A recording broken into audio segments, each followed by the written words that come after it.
Welcome back, buddies. It's been Hey, buddy. Hey, buddies. I feel like we double hibernated in our hibernation. or Yeah, it's been shelter in place. it's been a nice rest. Yeah, is it? Okay, good. We uncanceled. Yeah. We had a hiatus, right, from our hiatus. Well, I'm super excited because we are interviewing somebody who has been a friend of the Claptrap and a friend of ours personally.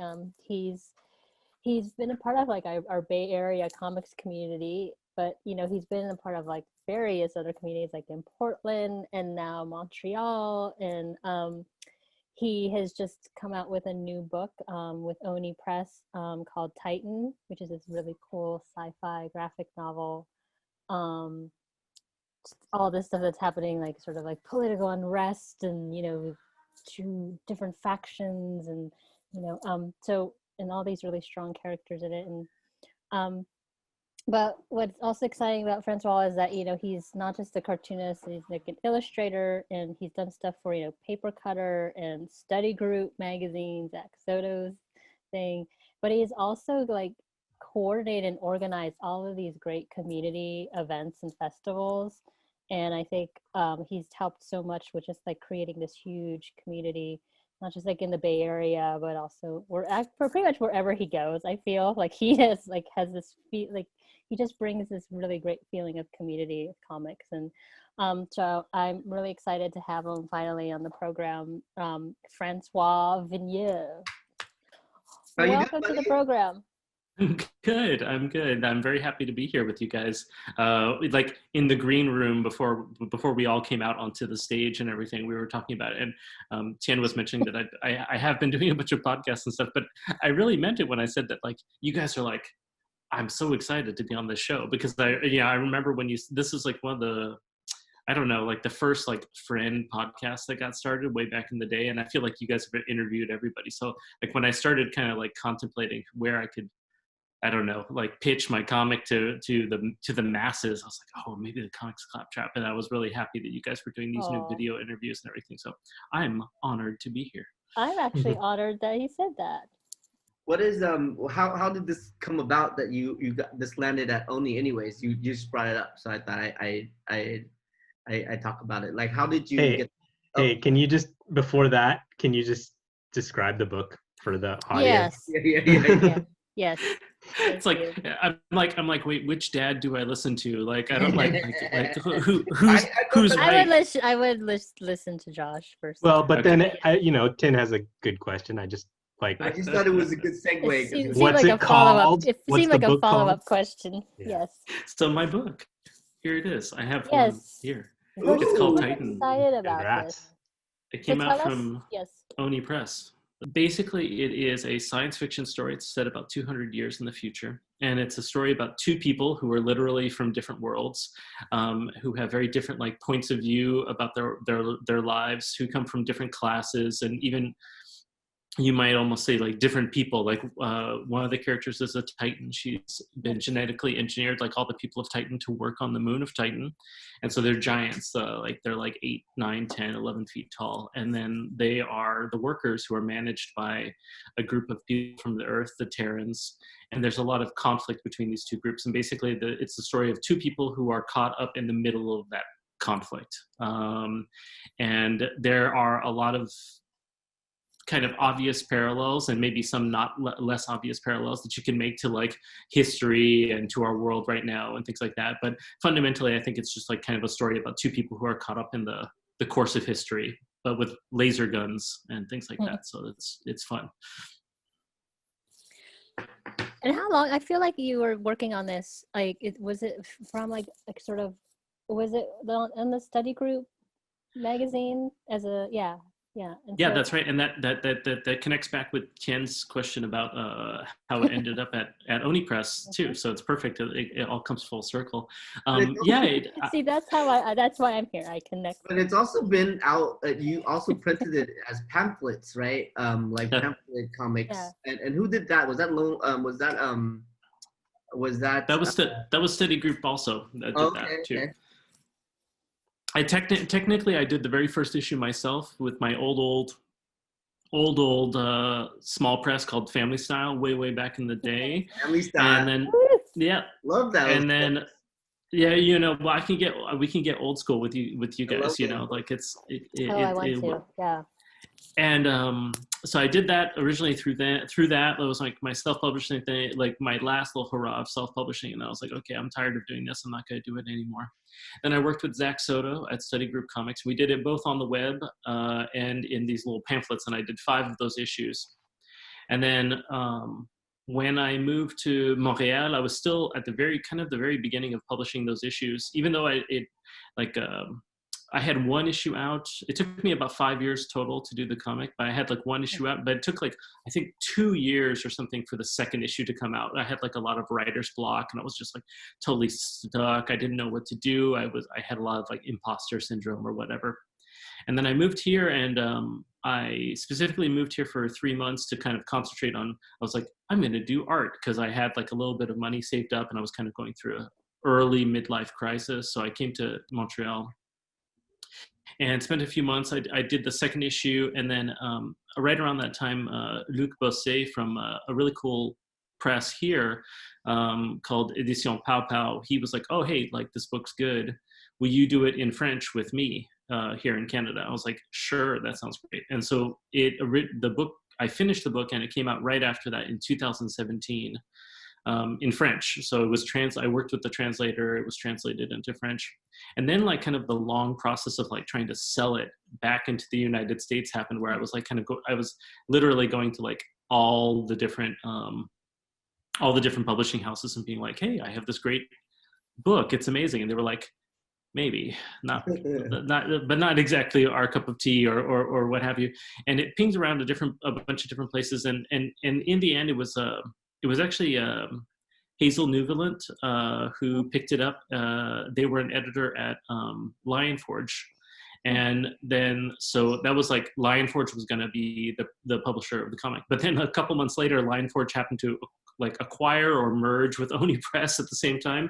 So then it moved over to Oni Press, because I think that they decided it was a better fit for like Oni as like as an imprint and as a brand. And so that's where it is. And it finally came out. And then it was delayed by COVID too, one of those things. So I did think that when I saw, I had no idea who was publishing it. I knew that it was coming out, but I didn't know who was publishing it. And when I saw that it was Oni, I did think, oh, that's perfect. That's the perfect home for it here. So I was very excited that happened. So was it in French in its complete form as it is now in this edition as well? Yeah, it's purple. I'll grab it. I'll show you. Okay. Oh, I didn't know that. Purple, eh? Maybe I need to read the French version to work on my French. I wonder if he had to like change the color, like the Oni was like purple doesn't sell.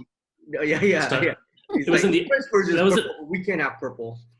That was in the other wing of the house. So, sorry, it took me so long to get there. But yeah, this is what it looks like. Oh. En français. Oh. And it's purple on the inside instead of pink. Nice. So it was the same thing, like the complete book, completely done. And so it came out in French as a complete book before it came out anywhere in English. But this book is it's crazy for me to hear that you said that you did the first issue and then like waited 2 years and like had writer's block and all that kind of stuff, because it seemed like a book that had been written all at one time.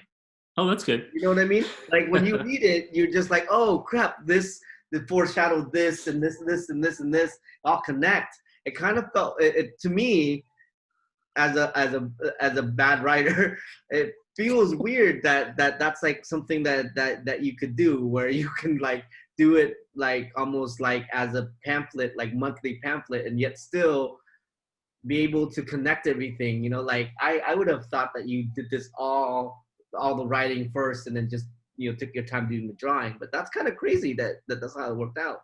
No, I mean, absolutely not. I mean, like, I'm really like actually super, the process was like totally improvisational. I made up the story as I went along to a large degree. Like I knew the beginning, I was like, okay, there's these giants. cool. And there's like a guy who shows up, and I knew that basically like the outlines of like, okay, this is the end point of the whole story, but all kinds of other stuff. I mean, I guess I won't get like too deep into because of, I guess, spoilers for those few audience members who haven't yet enjoyed the spectacle of Titan. But there's all kinds of things. Like, for instance, one that's like not a real spoiler, but like Phoebe, like, is the female protagonist of the book is like she's like an ex-fighter and like kind of like an MMA circuit or whatever. All that, like, I had no idea when I started the book that was like going to be part of the story. And if you've read the book, like, it becomes like a big part of the story in some ways. So I had no idea what I was doing as I was going along. I was making it all up as I went. So was your initial impetus though in science fiction? Like, how, I'm kind of curious about the because when you were summarizing the story earlier, you were talking about how it's really about two people who are in the flow of history, and these events could have been fit into a number of settings probably, but it has this very strong setting, which I love. And I'm kind of curious, like, maybe what your relationship is with science fiction, how you decided about it, what pitfalls maybe there were with it. Yeah, sure. No, that's awesome. I mean, I love science fiction. I've been reading and watching science fiction movies and fantasy things and stuff since I was a little kid, and it's still like a genre that really speaks to me because I think it's in a way it's like it's easier as a genre than, like, say if I were to like say if I wanted to write like something like that's like historical fiction set in World War II about like two characters from different worlds who end up meeting or something like that. There's like all this like research and things that can go wrong, right? Like, whereas if I do something that's more in the world of science fiction, I can still have like a lot of those themes. And it's like, for instance, it's like, I know a lot, no, I don't know a lot, but I know an okay amount about like things like world, history and things like that. And so I can weave in all these threads, but I don't have to worry so much about getting it like wrong. Do you know what I mean? So like that, it's kind of a lazy answer, but like that, like in a way, like science fiction is appealing because you can talk about all this stuff that's going on in our real world, but you don't have to be like 100% beholden to the facts. And then you can also just, you just have more play. You can be more playful with what you're doing.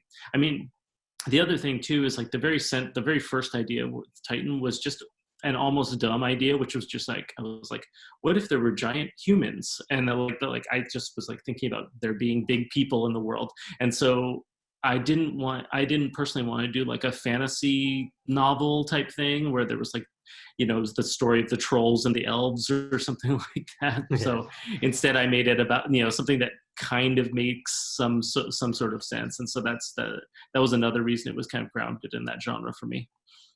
Were you thinking of like, you were saying like, just like giants in this, were you also thinking of maybe putting it into like a current time or was it always like future 200 years? Well, yeah, that's a really good question. I think for me, I'm attracted to like stories that seem like they maybe could take place or make sense in some sort of way. And so for me, like, my book takes place about 200 years in the future. And that for me was like the earliest I could imagine some of the things that I had in the book, like this genetic engineering and like, the amount of time for there to be like a real cultural divide between the different people and things like that. I mean, I could have done something like some weird alternate history where there were like, I don't know, giant humans that existed in the past of the earth, and then like they're still around today or something like that. But for me, I was just like, oh, okay, like maybe this can kind of make sense about 200 years in the future. And then you're saying that you didn't have to do as much like research because it wasn't historical, fiction or based on, like World War II or something like that. But did you come up with like a plan, like a canon or like a mythology or it's like about these people, about these different groups and the different planet, the moon, I mean, I definitely spent a little bit of time, like I always call that, in a way, I sort of call that like source book stuff, it's like when you're playing the role-playing game and you're like, and you're like, ooh, the campaign guide for Homestead Station. I'm like so excited to find out everything about everybody here. And I like that stuff. Like, I think it's like really fun. I'm like one of these kids who like spent about 100-to-1, the ratio of time I spent reading books about role-playing games to actually like playing with some other person. Yeah. And but I don't spend a ton of time of like creating that. Like as I was working on Titan, I would be sitting around thinking, I'd be like, okay, well, it's like 200 years in the future, and like, how old is this character? So like maybe their father was born in the time where things were bad, and what's global warming like at this point as opposed to some other point. But it's not. I love that stuff, and it's all like it all can be enriching to the reader experience and my experience as an author. But in a way, it's also it's quite secondary for me too. You know, like the main thing for me is just like, okay, like what are these people doing? Like what's their situation that they're stuck in and things like that. I thought it served the story really well. Like you didn't, it was all like in service of the characters and the story you were telling without like bogging down in, minutia of, too much world building, which sometimes that is a pitfall of science fiction and other speculative fiction. Well, I think a lot of us that are doing science fiction are attracted to it because of all those little details, and it's like you can really escape and like lose yourself in the world and things like that. Yeah.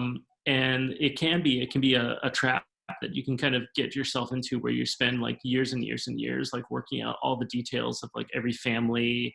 I mean, like just look at somebody like say like George R.R. Martin, like where he's like stuck in this like whirlpool of like the mythology that he's built around his A Song of Ice and Fire things and stuff like that. And then the other thing that I try to do, I don't know if I'm successful, but I try is just to be suggestive of something that's bigger.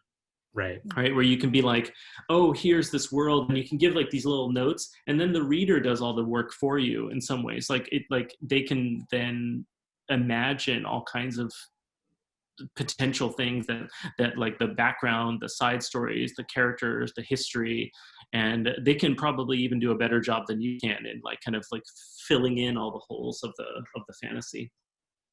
I thought the best part of that world building in this comic is how much you trusted everybody to understand without over explaining stupid things all the time. You just presented technology and called it, gave it a name, and then just trusted the readers that they would understand what this eye technology was.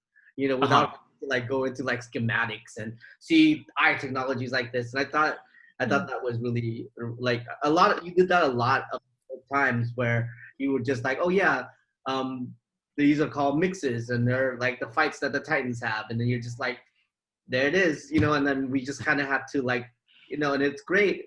And I'm glad you brought up real role-playing games because that's kind of a little bit how it is, like you just had to kind of, while you're reading this, you could also kind of imagining, like when I was reading this, I was also imagining some history of this place that you didn't write, but like I was able to also kind of like put in this book myself, Was that like a thing that you were looking to do, or is that just fortunate?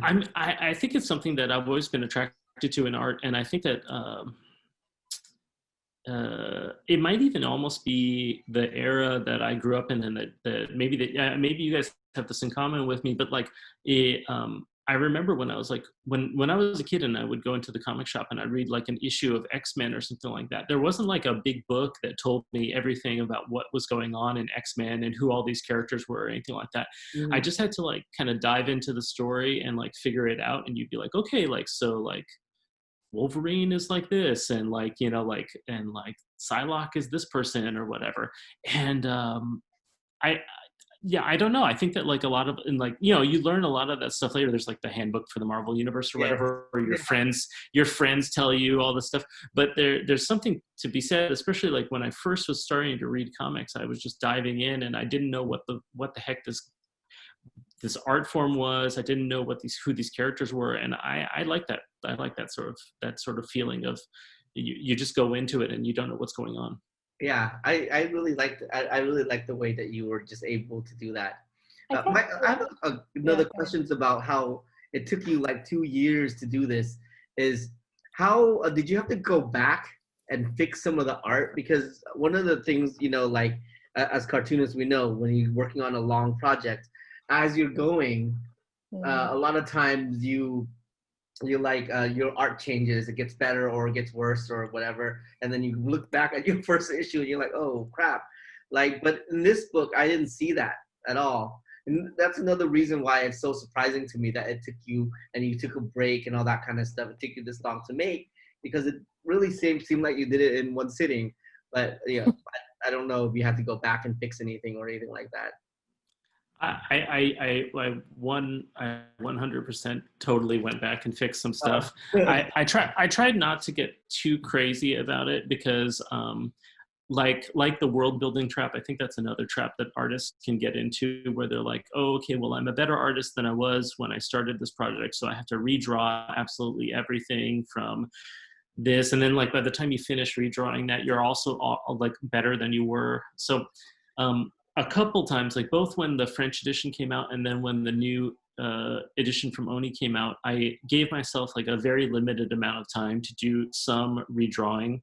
And in the Oni edition, even a few little rewrites, and not like scenes, but like I would just change a little tiny bit of dialogue so that it was like less clunky or something like that. Yeah. The drawing element was it was hard, because like as all of you know, as cartoonists, like if you can finish your book and move forward through your book, you're going to be so much better at just like almost every element of our practice of the artistic process by the end of it. And so like by the end, it's like the first issue, especially like the first 2 or 3 chapters of the book, were really, really rough and like really hard to read. And I was like, wow, I can't believe like I released these even in like pamphlet form.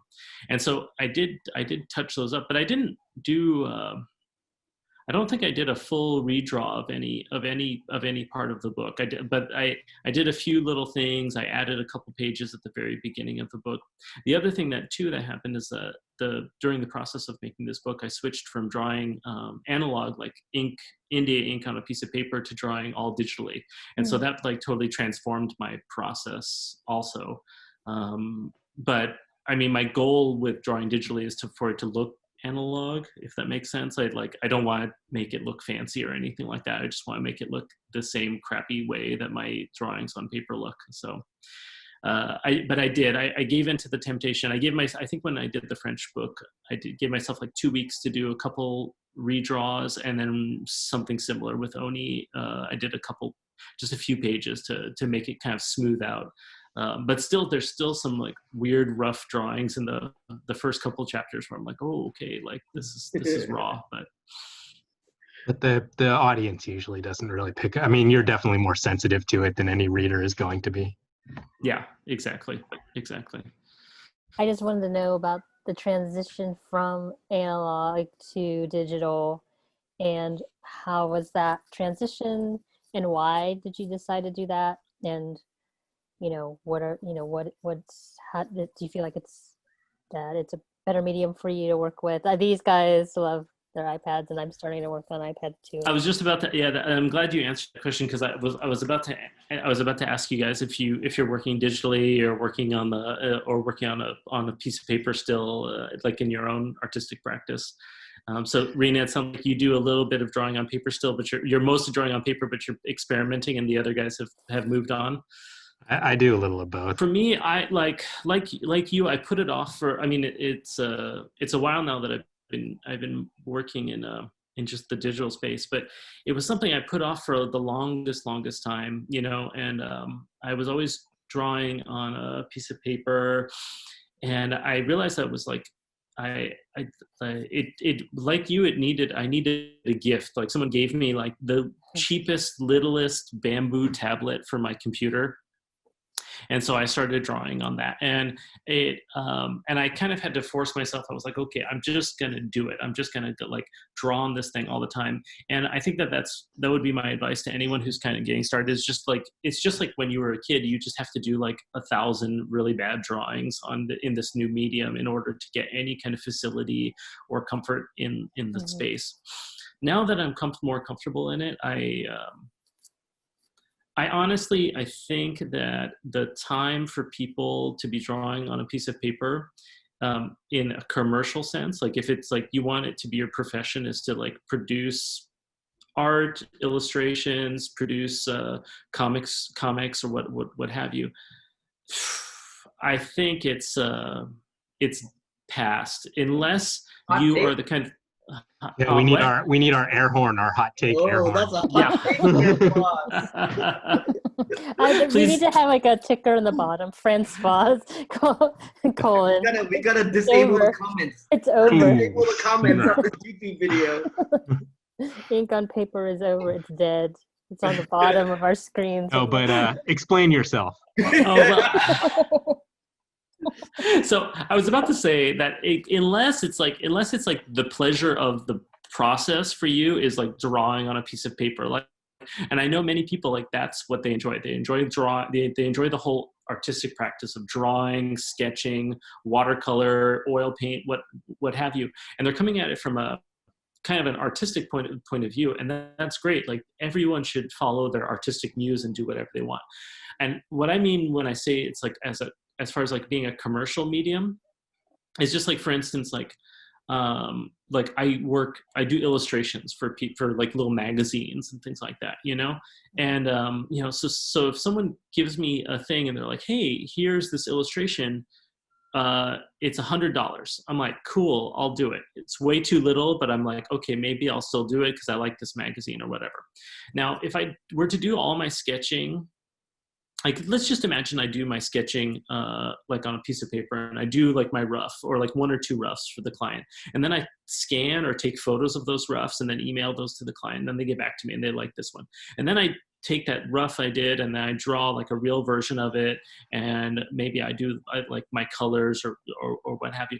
And then I scan that in, and then I have to clean up the scan. And then I have to then fix the file anyway, all this other stuff. I've added so many layers that, like, how long did it take me to do this little illustration for this little magazine? Did it take me like 1 hour? Probably not. Did it take me maybe 8 hours to do with all the additional time? And like maybe, and that's assuming that I didn't like accidentally spill ink on something or mess something up like that. Whereas it's like, now it's like, I'll do the same illustration in like 1/4 of the time, 1/2 the time, because I've eliminated so many of those little like roadblocks that are on my way as far as work goes. And so for me, and I think it's important that, it's not the only thing that people should view, but I do think it's important that many people who are in our position, we need to view our job as a job, right? Like, and it's like, it's an art, it's a passion for us too, but it's like, if you want to get paid for it and make a living doing it, it's like, you also have to like, be like, okay, well, what can I do? And for me, drawing digitally has the benefit of like, mostly I can feel okay with it. Like I can feel comfortable, even though I grew up drawing on a piece of paper. But the big thing it gets rid of is all this non-creative work that I used to be doing. Like, I don't know how many hours I was spending like scanning and cleaning up artwork in the past. And like, I'm so happy to have left all that. Erasing pencils, like erasing pencils and then like erasing too hard, and then you messed up the thing, and so you're and I remember I was always on like a quest for the ultimate whiteout, and I was like trying out every kind of whiteout product, and I was like, okay, well, I finally got it with white gouache, and I'll paint on a little bit of white gouache. It's like, wow, like really, I spent all that time just trying to erase something or like Command Z something that I'd like with the technology. And then the other thing too is, I don't think it's a surprise that I got into it when I moved away from, I was in Portland, Oregon before in the United States. And I moved away. I totally changed my life. And I moved into like a little tiny room, and I had a laptop and this really tiny little tablet like this big that I was using. And I don't think it's a surprise that my move to an all digital workflow happened when I was like suddenly like kind of like semi-homeless and like moving around. Cause, you know, like before that I used to have to own a scanner and own like all this ink and like Bristol board paper and all that stuff. And now I don't own that stuff anymore. Like the thing that I'm talking to you right on my little laptop that I'm talking to you on is also the thing I draw on every day. And my whole kit fits inside of a backpack. You know, it's really, really small. I mean, I think that's how I got drawn to it, is like, I've always valued portability over anything else. And even when I was drawing on paper, I would just draw on a little typing paper because it would just fit in my sketchbook in my backpack, you know, a little pencil pouch.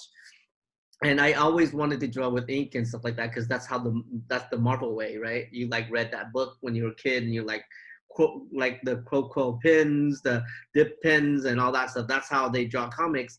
And I think like with us cartoonists, like you have that the technologies kept creeping in. Like even if you do it on paper, you still have to scan it in, and then you still have to do the Photoshop. So it starts creeping in, then it starts creeping a little bit more. Then you're like, okay, maybe I won't white it out. Maybe I'll just clean it up in Photoshop, you know. and then just starts creeping in. And for me, I try to draw early on. I was like, I'm gonna try to draw with this Cintiq or with this tablet, and I was like, I cannot do it. Like my connection between my eyes and my hands is not that good, you know. I don't know how you do. That's crazy. But I think when I got the iPad, when the iPad came out with like the pen, and it came out with like this drawing software, I was just like, this is it.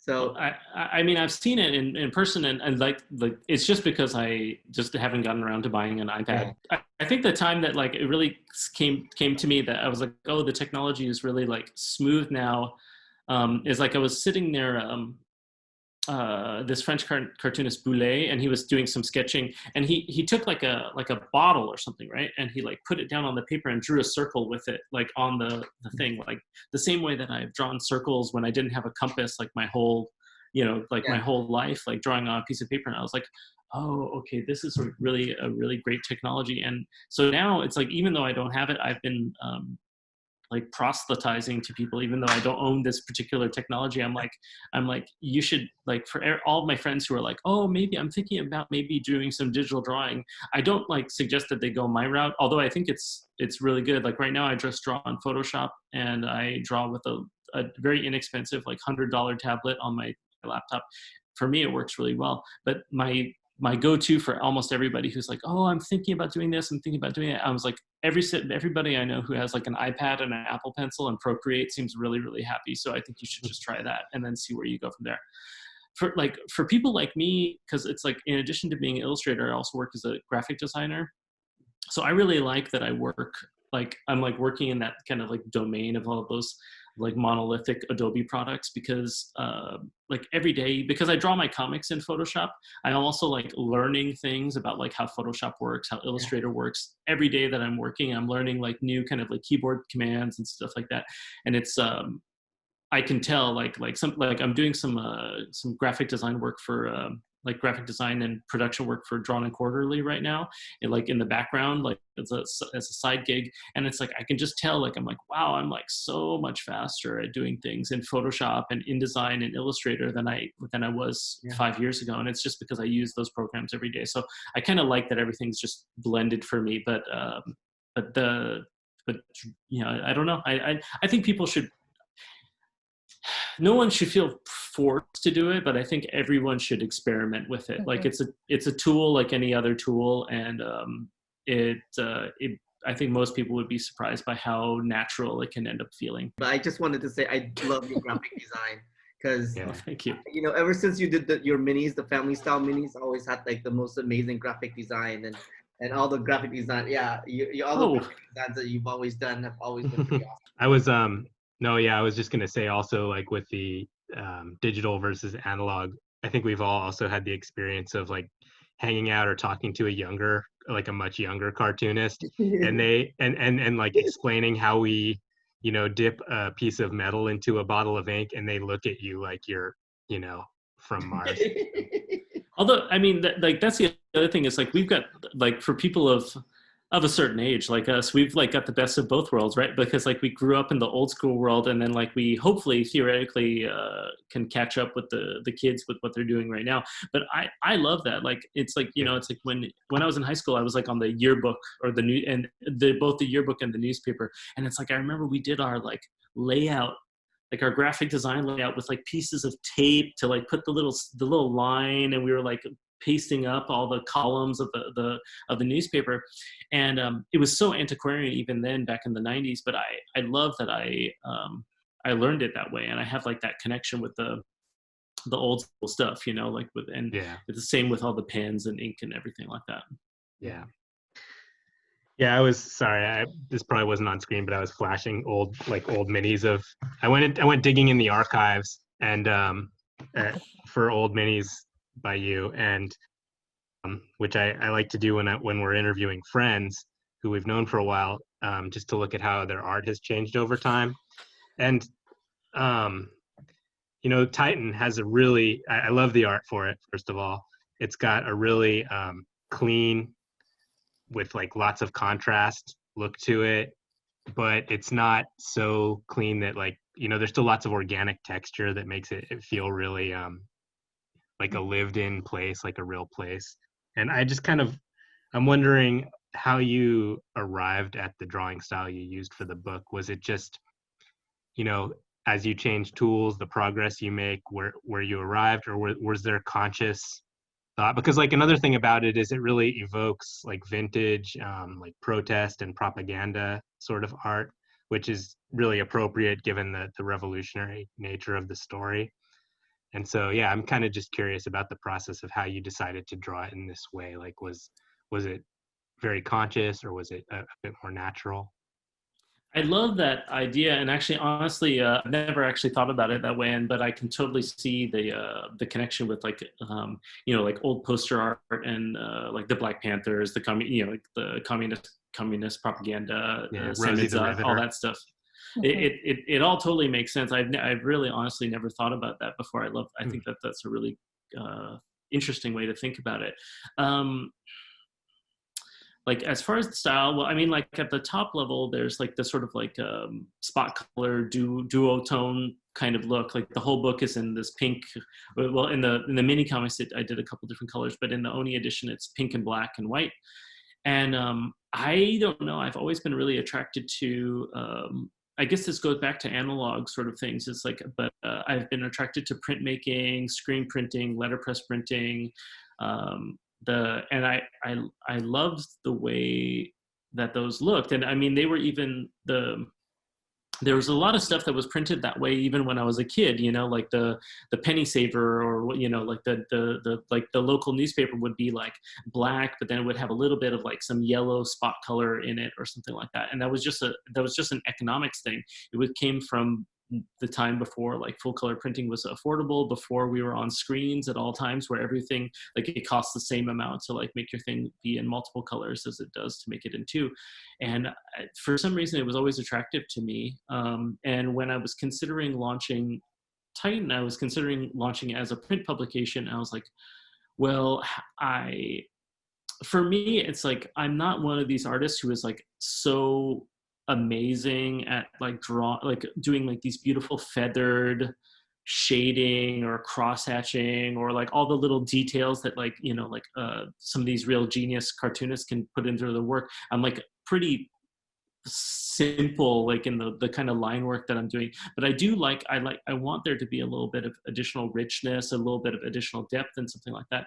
And for me, like it was often like in like either black and gray, or in with Titan it was like black and a secondary color where I could get kind of that middle tone, that gray that would work out for it. And then as far as the drawing goes, I think that Titan was in many ways, I think that the drawing for Titan was just me accepting the way that I really can and do draw, like the way that I draw faces, the way I draw bodies, the way I draw hands, the way I draw scenes, action, all those kind of things. I think like a lot of artists, I went through many different stages of my career where I was like kind of fighting and pushing in all these different directions. Like, you start off and you're like, I don't know, you're reading Jim Lee or something like that. And he becomes like the ne plus ultra for me for a while. I'm like, okay, I have to draw everything like Jim Lee and Scott Williams. And I have to do all this like shading and all this cross hatching. And I have to make sure that the metal really looks really shiny and all that stuff. Like it's and also the girls have to look like this, like have to look like Playboy models or whatever. And like all those things were like in my head, like when I was a kid, and then I kept like breaking out of that. And then finally, I think with Titan, it was just, it was a little bit late. I was 35 when I started drawing Titan.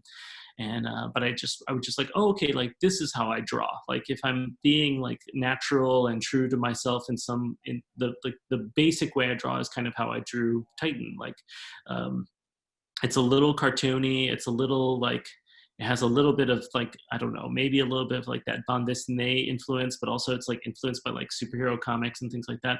And I just wanted to get rid of some of those barriers, because I'd gone through different things. Like I have so many projects that I started and then stopped before they came to fruition, where I was like, okay, and then I'm going to do this kind of like shading technique throughout the whole book, because I think it's really important that the art be really consistent and look like this, and I would just be setting up barriers for myself, so would make it even harder for me to do the book. Whereas now I think I've finally broken through, and I can kind of like I kind of know how to do my thing now. Cool. Did you the one thing that I wanted to ask you about, and this is, and I think it's just something that's been on my brain lately, and as I was reading this, I was really conscious of it, is did you really think about what age group you wanted to write this for? Like I read the whole thing, and I was like, really, this could be, if you wanted it to be, a young adult novel, or like an all ages novel all the way up. You added a few things that will, I'm not going to spoil it, but you add a few things that make it impossible to be that. But like those things, like when you were doing it, were you like, I'm going to add this because I want this to be like a novel for adults, or I hate saying adult comics because it makes it sound like porn, but like I wanted this like for like like grown-ups, or did you like think about that, or is this is just how you did it, and this is what the story you wanted to tell? Well, I mean, I don't think it's too much of a spoiler to say that, like, just for the viewers who haven't seen the book yet, there's a lot of violence in the book, but I think what Tien is specifically referring to is there's quite a bit of like nudity and a full-on sex scene in the middle of the book, which really they do make it like a mature readers, like quote unquote mature readers, quote unquote adult comic that is like not for kids. And for me, that was always like almost right from the start, like that's how I envisioned the book. I stressed out about it a lot, like, because I felt really like sort of like almost like vulnerable putting like, like sex and stuff like on the page. And also like, I felt like I was like maybe making like a straight up marketing error, where I was just like, oh, okay, will this like just destroy the chances of this book to like have any sales, to have any kind of audience or whatever. And then for me, like I knew that, and like I told somebody the other day, like it really wouldn't bother me that much if like a librarian in a small town was like, oh, like I'm gonna just cut these 7 pages out of the middle of the book. Because you could do that, you could like cut it out and it wouldn't like be the end of the world. I wouldn't mind that so much, but for me those 7 pages were like kind of important. They like kind of got to the I don't know, I thought that they like including sex, including violence, including nudity in the book, they all helped me tell the story that I wanted to tell, which was an adult a story for adults. And I don't know. I question. Oh, go ahead. I do have to say, François, without those pages are very important. Like, I mean, I when I read them and I've read the whole story, I totally understood why. Because it's like you're dealing with body types, and you're dealing with sizes of people, and intellect of people, and brutality of people, and how people are, like how people are treated, and how people react in certain like in physical forms. And I think it was super important that you put that in there, because if you kind of hid it away, like the door closes and you're just guessing what's happening there, then it doesn't. You don't see the difference between these two characters and the two worlds they come from, and the two, like, you can see it. You're like, okay, they are different people with different. But they have like a connection, right? And you can like see it literally on the page and what have you. And so that was like, that was the struggle for me. I was like, okay, like, do I do the thing where I like cut away at the kiss and then wake up in the morning, or what, or whatnot? And for me, I was just like, no, it's actually important to show all this stuff, because in the same way, I mean, like I tried to treat the sexuality and the nudity and people's bodies and stuff with the same attention to detail that I would treat, like, say, like an action scene, or like the violence that comes up later in the book. And like I tried to just have that in mind as I was doing it. And the other thing is that it's like,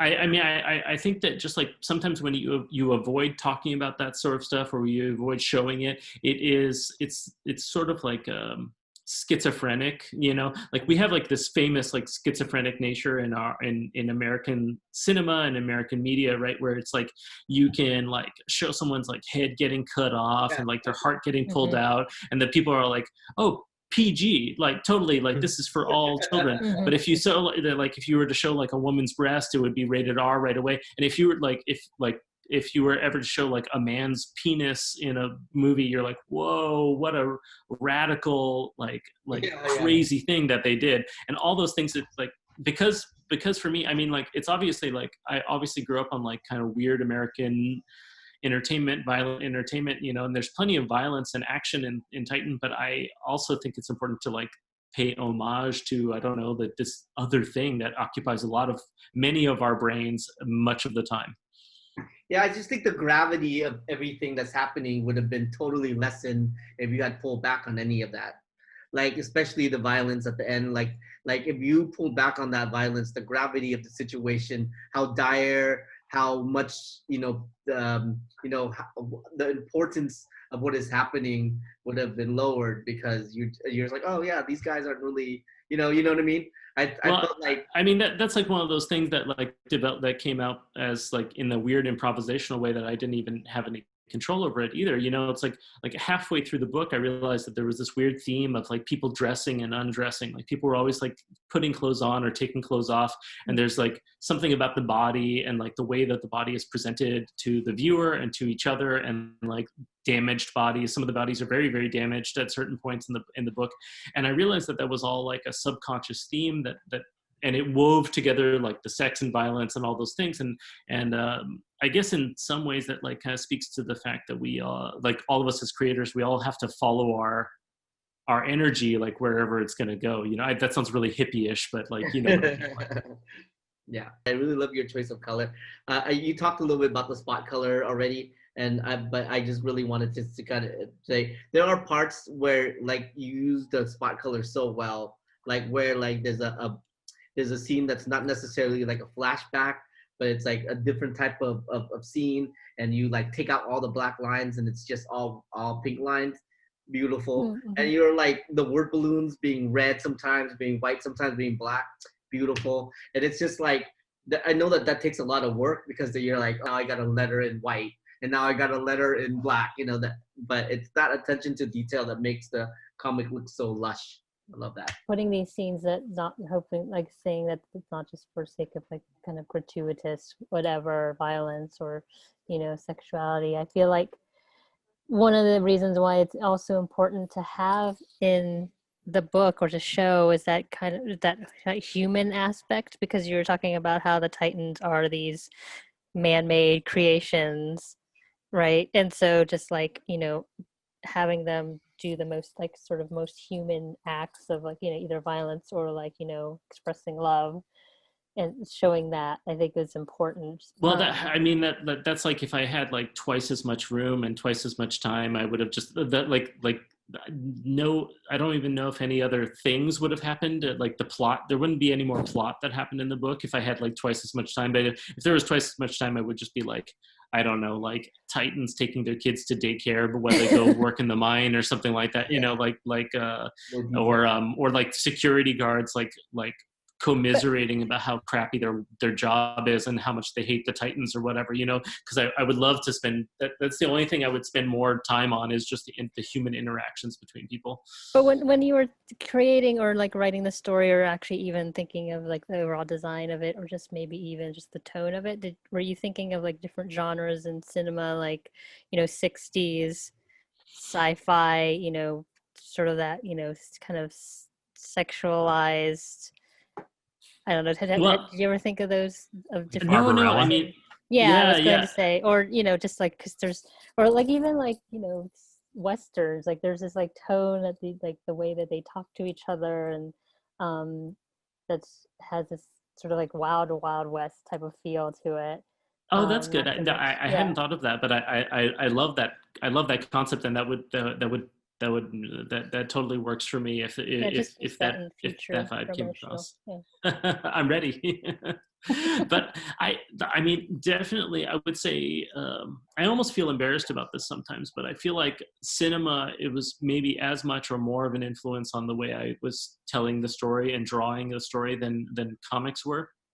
Yeah. Which I feel like almost perverted saying, right? Because it's like, you know, like comics are, this is our own medium that we're all working in, and like we should, you know, it has its own like native greatness that we. Yeah, it is an amazing medium. I've been attracted to it for a long time, and but I definitely was thinking about films a lot as I was putting it together. You know, anything from like, you know, like the big old classics that someone would definitely think about, like, so you know, things like Blade Runner and Alien and stuff like that. Those classics of sci-fi cinema, the 80s sci-fi, 2001 and things like that.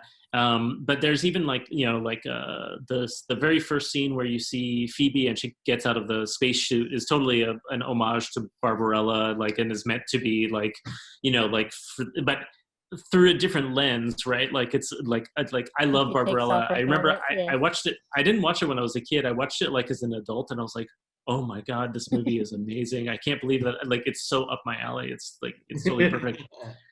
And but like even that, like that little homage to Barbarella that I did at the beginning, which is like, so it's like really like blink and you could miss it because I don't spend a lot of time on it. But like the lens is totally different, right? Like there's this wonderful, campy, ridiculous, sexist, gratuitous lens that we're watching Barbarella through at the beginning, where she's like getting out of she does the striptease out of the spacesuit.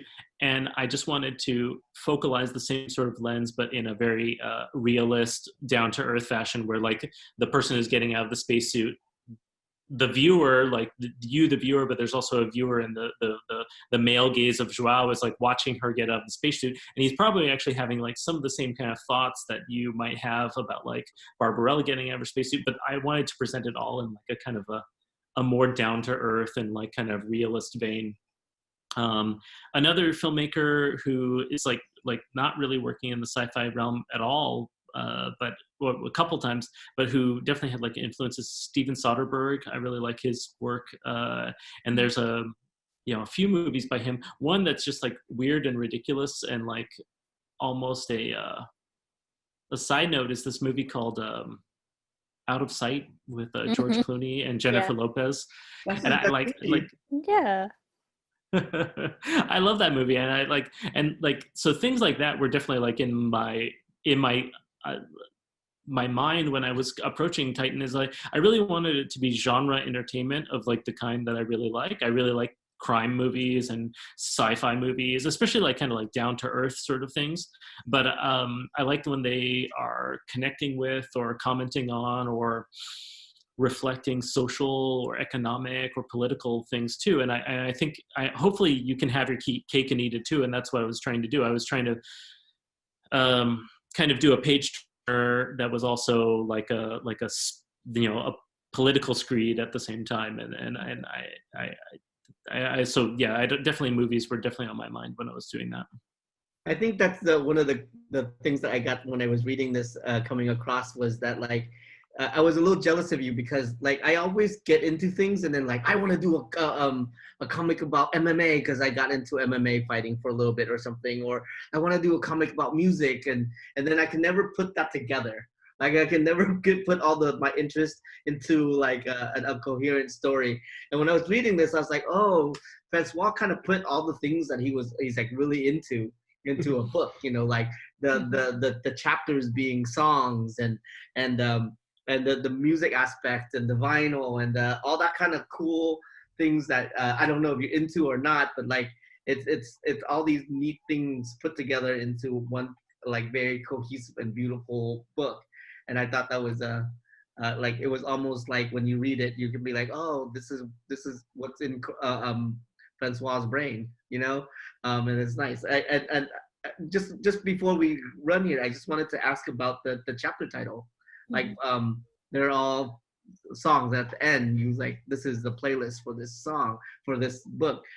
When you say that, are you saying that is this like when you name it like that, it was the music in any way influencing any of the chapters, or is it just something that you thought was kind of cool but neat?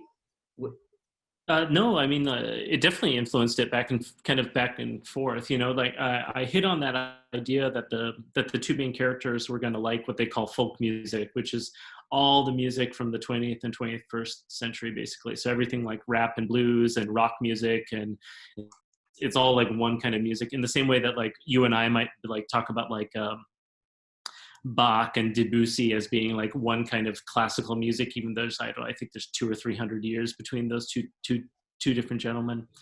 And so definitely I had that as an idea. I was like, okay, well, like these people come from different worlds. How can they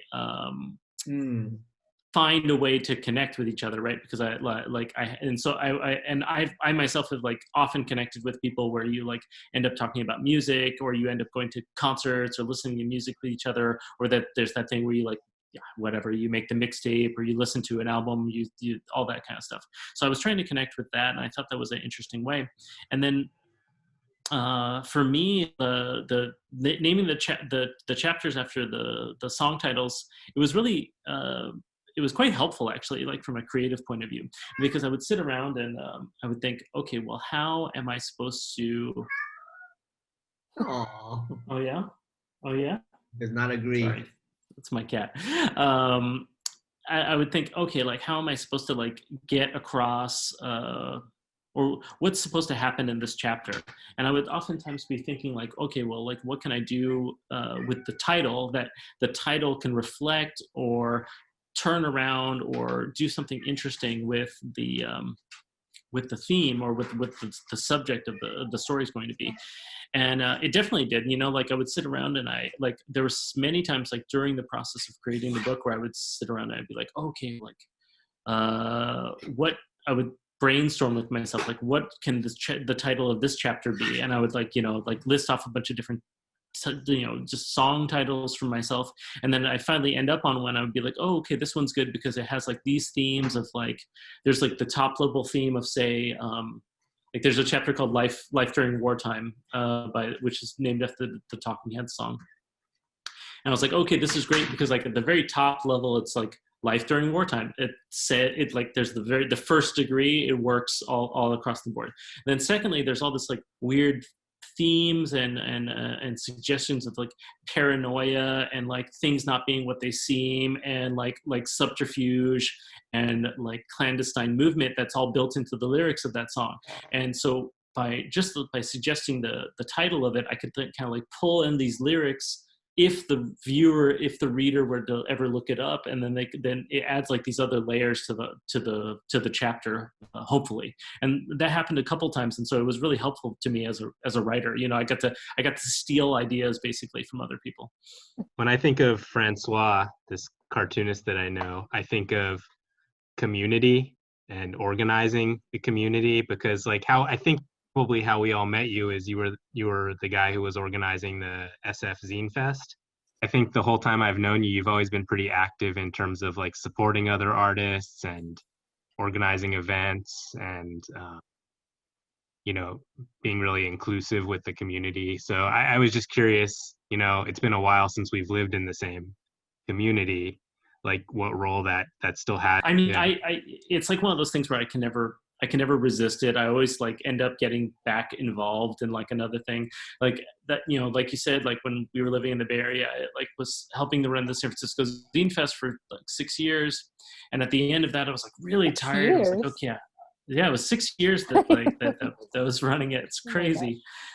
And I was like really tired of doing it after a while. I was like, forget it, I'm out. I'm not going to do it anymore. And then a few years later, the same bug caught me, and I ended up with Zach Soto and some other really great people, Christine Evans, and lots of other great people in Portland doing the Linework Northwest, which was another comic and illustration festival. And then even here, I'm not like intimately involved, but I keep finding myself more and more involved. I'm like involved with the Montréal Comic Arts Festival, the Festival de Bande Dessinée de Montréal. And like that started off like it was like a slippery slope where I started off doing translations for them, like to translate their stuff into English so that they can reach the people who only speak English who live here. and then and then I like was on the jury of like an award thing, and I was like, and now I'm like I keep getting more and more involved, and I there's some problem in my brain where I keep thinking that it's always a really good idea, and that like there's, I don't know, it's like this weird communitarian or communist concept that's like in my brain where I think like everyone's gonna like get together and we're gonna like all support ourselves like up to the greatest heights of community engagement or something. And then every few years after I've been doing it for a while, I get like really frustrated, and I'm like, oh no, this is all terrible, I'm not going to do it again. But I think I'm an optimist at heart, and I'm intrigued, and I think that I don't know, I think that there's something special about communities. I mean, and it comes back all the way years later. Like now I'm like talking to you guys, and like, I can't, I don't think I can express like how important it was to me when I met all of you guys, and we're doing like the little drink and draws over in Berkeley, and getting to know you guys, because you were all like much more like established and like had it all together, and like were like like I like looked up to all of you. I was like, oh, those people, they really have like they've got their stuff together, and me, I'm just like this little kid who just moved up here, and I'm gonna like emulate the like what they do. But it's strange, like I don't know, like there is something weird and powerful about communities, and I don't know, like just bringing different groups of people together. And if there's anything I can do to like help other artists be successful, I would love to do that. Maybe that's also because like my own vision of myself as like an artist and a creator is fairly fragile. Like I don't like, I'm totally surprised all the time. Like I can't believe that this book came out. I can't believe that I've had 2 books come out here in Canada. I have more stuff coming out next year, and I'm just like I always comes as a surprise to me. Like I didn't necessarily think that this is what my life was going to be like in my 40s, because for many years I wasn't doing comics. I wasn't doing a lot of creative work. I was mostly doing what you were saying, like community stuff, or being an editor or a publisher for other people. And I was totally happy doing that stuff. I really like doing that. And I count my blessings that I can be getting any kind of work out there, but I'll always be happy if I can work with other people and get their stuff out there. I don't know if you remember, I met François before all of you guys. I don't know if you remember how we met, but I had a colleague at school. I was teaching at a high school, and I have a colleague, and she was a Spanish teacher, and she used to work at this place called Paper Source. And he was like, oh, I have an amazing, my friend François is amazing, and he's a comic book artist just like you are. And I was kind of like, I think at that time I was like, come on, lady, I'm pretty good. I don't know about these whatever kids. And we went to Paper Source, and she's like, this is my friend François. And I remember going like, yeah, whatever. And then the is this in Berkeley? Yeah, San Francisco. San Francisco. Yeah. And the very next week, Jesse Reclaw was like, Tim, check out this book that's by this crew, this family style crew, or whatever. And they look at this guy, and I was like, oh, that's pretty good. And I had no idea. And then of course after that, I saw you like at all the events and all that. And then that's when I was like, oh yeah, this guy is really great. And it's a good story. It's a good place to, I think, end on, because you've become like so amazing. You've surpassed us, François. I don't know what you're talking about. You surpassed us and all that. And I really it's neat to see. It's always nice to see the cartoonist that we saw when we first saw that Friends book, or the Bird Brain or whatnot, and to see how far you've come. And it's amazing. And this book is it's not going to be like your final, but it is definitely a big pinnacle part of your career, and it's great, and we're proud of you, and it's amazing, François. Yeah. Thank you guys. You guys are very kind. I thought your whole thing was that like one of you was going to be mean to me, and then 2 of you were going to be nice or something like that. But you guys, I think you guys got your notes mixed up. Everyone was just very nice all night. We've mellowed out. Yeah. Rebranded. This is yeah. post-COVID. We've changed. Yeah, we've changed. We're old. But it was great. It's like weed got legalized in California. You guys just you all chilled out a little bit. It's great. Well, great talking to you, Francois, and we hope that this book is a success, and we'll be telling everybody about it. You guys have anything else to say? Yeah, and I hope I get to see you at a show sometime ever again. I think that's one of the great things about the Zoom things. We get to see our friends again after a couple of years of not being able to see each other, especially because you're in Montreal now, and so it's just nice to kind of catch up. So. Right, we can all dare to dream for the future. Maybe maybe it'll all work out in the future. Let's all be optimistic, right? Let's have hope. All right, Francois, have a great day. Thank you so much for coming and talk to us. Bye, buddies. Thanks, guys. Bye, buddies. Thank you. Bye, buddies. Bye, buddies.